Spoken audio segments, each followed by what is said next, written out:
volám sa Martin M. Šimečka.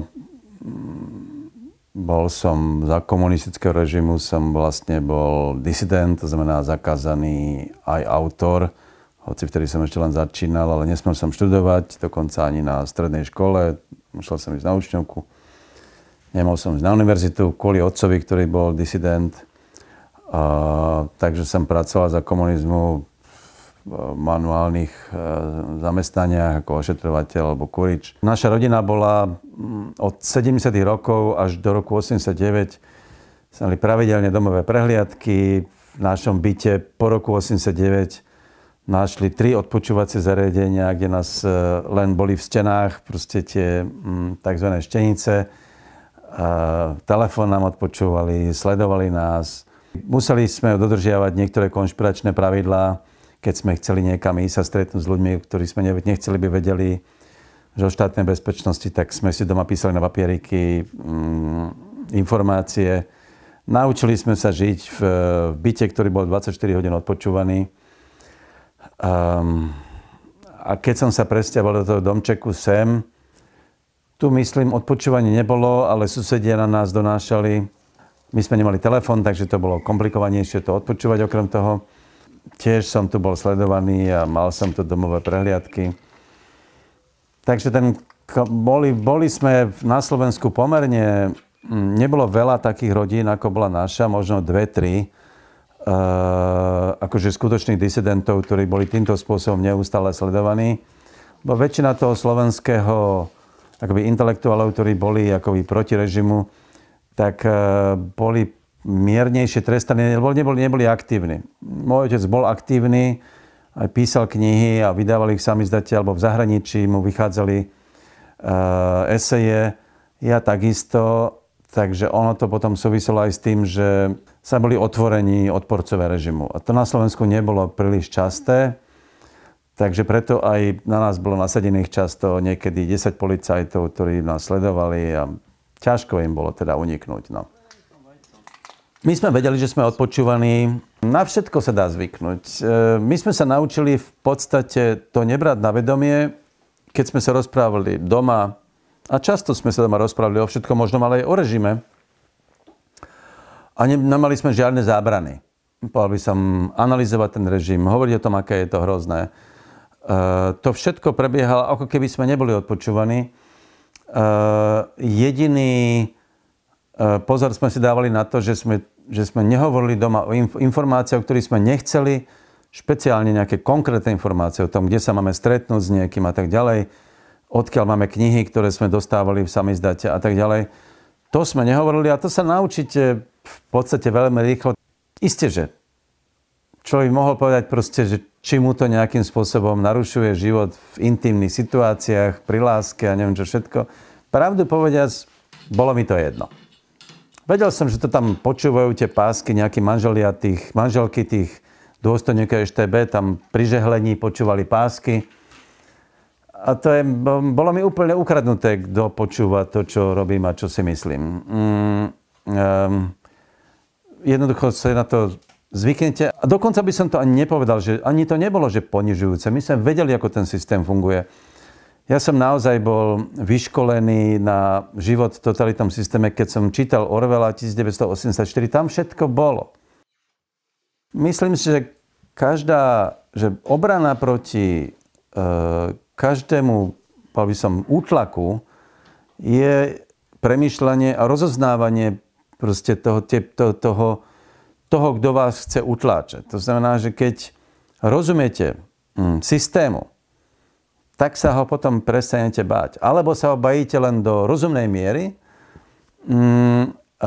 lebo človek sa má báť, to je druhá vec, ale zmizol taký ten strach z neznámeho. Ja som presne vedel, ako to funguje. Ten režim doliehal najviac na moju mamu, ktorá nebola disidentka v prvom slova zmysle. Sice preložila pre samizdát Orwella 1984, Georgea Orwella, takže sa na tom podieľala, ale v zásade tým, že ho vyhodili z univerzity, tak to ju veľmi ťažko zranilo. Ťažko prežívala, že ja som nemohol študovať. Takže moja mama trpela vlastne tým sledovaním alebo tým režimom. Najviac môj otec bol vo väzení asi rok a pol. začiatkom 80. rokov a vtedy vlastne mama prežívala najhoršie obdobie. Poprvé sme nevedeli, kedy sa vôbec otec vráti a či sa vráti. A moja mama to veľmi ťažko znášala. To, že dostala cukrovku a potom ťažké depresie, pokúsila sa 2-krát o samovraždu, proste bol samozrejme dôsledok režimu. Pre mňa to nebolo až také dramatické, lebo ja som bol na to vlastne od detstva privyknutý, že takto proste v tom režime žijem. Ja som najviac trpel asi keď som na tých 14, keď som nemohol ísť na gymnázium, kde celá trieda, lebo som chodil ešte na výberovú školu anglickú, všetci moji spolužiaci išli na gymnázium a ja som išiel do učňovky. Tak to, keď máte 14, tak vás to zasiahne. A potom samozrejme sa museli na 2 roky na vojnu, čo je vlastne istý typ väzenia. A tá vojna bola krutá, lebo ten režim ma na tej vojne prísne kontroloval. Ešte bolo taký svojím spôsobom väzenie. Na vojne som mal 6 ľudí, kamaráti to boli všetko, ktorí na mňa donášali. Potom sa mi 4 napísali, potom sa mi ospravedlnili. Tak boli to mladí chlapci, na ktorých zatlačili. Za toho režimu bolo dôležité nájsť si vlastný spôsob existencii, ktorý mal nejaký zmysel. Ja som samozrejme aj tým, že môj otec bol spisovateľ, tak ja som začal písať. To bolo pre mňa veľmi dôležité, lebo som mohol písať vlastne ako keby. Povedzme, že to bola istý spôsob terapia. Vtedy moje vlastne romány sú autobiografické do veľkej miery a to nie je náhoda, že v tej dobe, hlavne v tej českej literatúre, ale aj slovenskej, tej zakázanej, tej disidentskej, väčšina tých románov, tej beletrie bola autobiografia. To život vám ponúkal takú látku na písanie, že nebolo treba nič vymýšľať.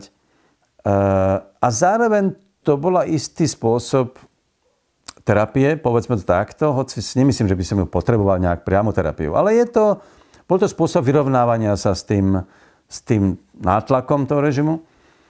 No a ja som si ešte našiel teda špecifický spôsob, ja som bol odjakžiaľ vlastne športovec, aj profesionálny atlét, tak pre mňa bolo behanie súčasťou tej slobody. Keď som išiel behať do lesa, tak som vedel, že som slobodný človek, pretože tam žiadny dôstojník štátnej bezpečnosti by ma nedobehol. Takže v lesoch som bol absolútne slobodný človek, tam na mňa nemali.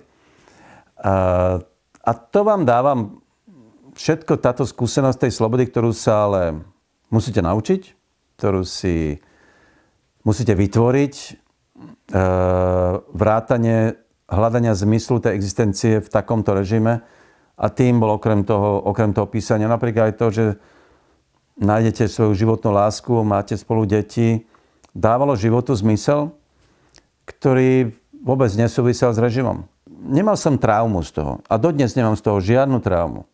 Je to spracované, naučil som sa odolnosti voči manipulácii, čo je strašne dôležitá vlastnosť hlavne u novinára. Naučil som sa veľmi rýchlo rozoznávať pravdu od lži. Manipulatívne techniky som poznal dôverne, lebo som to poznal z literatúry, koniec koncov aj naživo. Veľmi rýchlo po revolúcii sa ukázalo, že najmä na Slovensku vládla vlastne skôr taká veľká neistota tých ľudí. Takže už 2 roky po revolúcii fakticky prišiel v moci Vladimír Mečiar, politik, ktorý mal vtedy obrovskú popularitu. Bol to vlastne taký, to čo mu dnes hovoríme, autoritársky populisti. On bol jeden z prvých. Mečiar sa vtedy, jeho teda suita, tedajšia nová vlastne tajná služba uniesla prezidentovho syna. Prezident bol vtedy v opozícii voči Mečiarovi. Zomrel jeden človek pri výbuchu auta, bývalý policajt, ktorý bol svedok toho únosu. Že to naozaj boli dramatické veci. Mafia tu fakticky vládla v spojení s tým režimom. Človek sa necítil úplne bezpečne. My sme vtedy už vedeli, aj novinári boli odpočúvaní, niekedy sledovaní, hlavne takí, ktorí písali investigatívne články práve o Mečiarovej moci alebo o tomto únose prezidentovho syna. Takže to pripomínalo ten bývalý režim, ale treba povedať, že napriek všetkému to bolo oveľa, oveľa slobodnejšie. psychicky to nebolo príjemné, dokonca by som povedal, že to bolo pre mňa ešte frustrujúcejšieho ako za komunizmu, lebo tentoraz to bola slobodná vôľa toho spoločenstva. Tá spoločnosť slovenská si vo voľbách zvolila tohto človeka. Išli sme do Európskej únie, prišla reformná vláda, demokratická Mikuláša Dzurindu. A tam už som vtedy bol teda šéf-redaktor denníka SME, vlastne najväčšieho denníka vtedy v krajine, ako mienkotvorného. No ale opäť som sa stal nepriateľom, pretože sme boli kritickí aj k demokratickej vláde. To, že bola demokratická, o tom nie je sporu, ale aj ona zneužívala tajnú službu. Aj tam sme boli odpočúvaní ako novinári. Mňa označili za škodcu, verejného škodcu krajiny, lebo som sa ocel v nejakej tzv. Skupinke, ktorá škodí štátu, ako to hovoril sám premiér Dzurinda. Bol som pritom šéf-redaktor najväčšieho denníka, takže to bolo súboj veľmi nepríjemný, ale už to vlastne nebolo, už to nebol súboj na život a na smrť. To bol už taký ten súboj, ktorý v demokraciách niekedy býva. Že aj demokratickí politici niekedy siahnu k prostriedkom, ktoré nie sú férové. My, keď sme uverejňovali články investigatívne o korupcii, samozrejme tú vládu to veľmi rozčulovalo, tých politikov to rozčulovalo. Takže tajná služba nás odpočúvala moje určite telefón, určite viem o niektorých stretnutiach, ktoré som mal, kde tajná služba odpočúvala môj rozhovor niekde v kaviarni.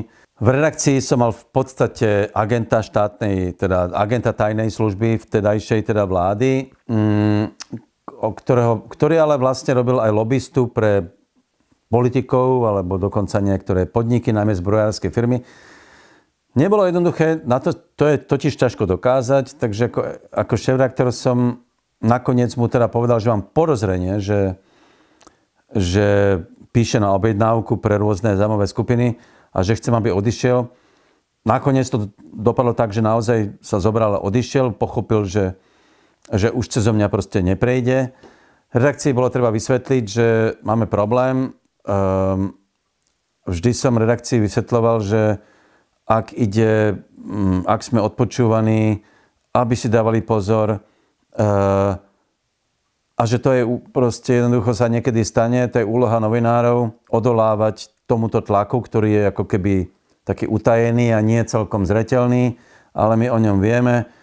A jediný spôsob, ako to zvládať, je hovoriť neustále v redakcii o tom, aký je stav vecí, že sa nesmú báť. Bolo obdobie, kedy som musel postaviť pred redakciu ochránku, pretože mafia sa nám vyhrážala. Povedal by som, že to všetko bolo znesiteľné. V demokracii to tak niekedy býva. Prišla v roku 2018 vražda Jana Kuciaka a Martiny Kušnírovej, jeho snúbenice, ktorá bola v podstate dôsledkom toho, že novinári boli nezávislí a slobodní. To bola zrážka vlastne skorumpovaného systému s nezávislými médiami, keď to hovoríme systémovo, ktorá v iných prípadoch veľmi neexistuje, lebo väčšinou máte skorumpované systémy, ktoré už majú autoritársky charakter a médiá v nich slobodné už vlastne nie sú. Je to smutný príbeh, lebo na jednej strane tie slovenské médiá sú stále slobodné, na druhej strane novinárske povolanie je proste aj na Slovensku rizikové. Pokusmi vás zastrašiť, ovládať, utláčať, fakticky vo vás vyvolávajú pocit, že to znamená, že to, čo žijete vy a ako hovoríte, čo píšete, musí byť dôležité, ak im to tak prekáža. Zvláštny typ ocenenia, uznávam, ale bolo to svojím spôsobom ocenenie vašeho postoja k životu. Boli ste pre niekoho tak svojím spôsobom života a písaním natoľko dôležitý, aby vás chcel zakázať a utláčať. S touto skúsenosťou som prešiel priamo do demokracie, že keď politici reagovali veľmi niekedy nevraživo na novinárov, ktorí niečo napísali, aj na mňa, tak tiež to bolo svojím spôsobom ocenenie toho, že vás považujú za natoľko dôležitého a významného, že sa voči vám vymedzujú alebo sa vás pokúšia zastrašiť a na verejnosti vám nadávajú. A vždy som svojim kolegom, novinárom hovoril, je to dobré. Ak vám nadávajú, ak vás považujú za nepriateľa, to iba znamená, že robíte svoju prácu veľmi dobre.